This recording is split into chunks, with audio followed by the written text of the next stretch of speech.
Erica Wiebe. The name might be familiar to you.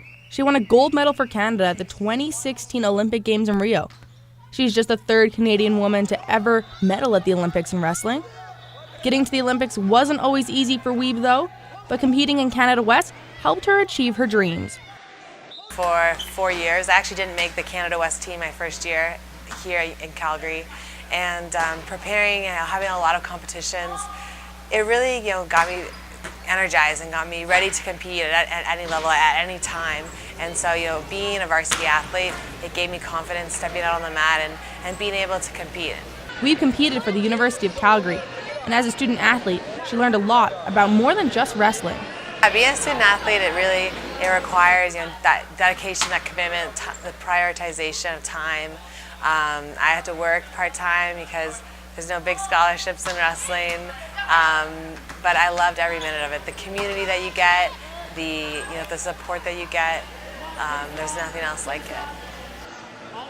2016 wasn't Wiebe's first taste of the Olympics. She attended 2 previous games, which ultimately paid off. I was a training partner in London, and then I went as a volunteer to Sochi 2014.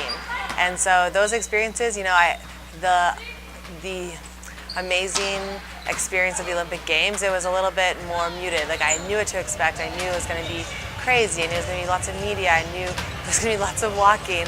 All these kinds of things that are unique in the Olympic Games were not necessarily exceptional in my experience. And so in Rio, I walked in and I knew what to expect, and I had prepared, and I had been very intentional, and it was all business. It wasn't always easy, though. There were setbacks and failures on her journey. I was unbeaten in 36 international matches, and ranked #1 in the world, and I entered the Canadian National Championships and I lost.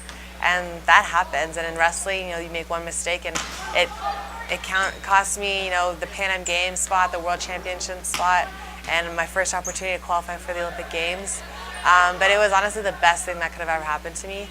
That failure allowed me to refocus, to reflect, to really dig deep and know what I needed to do to be truly my best when I stepped on the mats. And here I am today. For those still fighting to reach their goals, Wiebe says to be ready, to never stop working for it. My advice is that the journey is long and that you need to have a lot of passion to pursue it. And it's long, but it's worth it. For Campus Corner, I'm Kellyanne Roberts.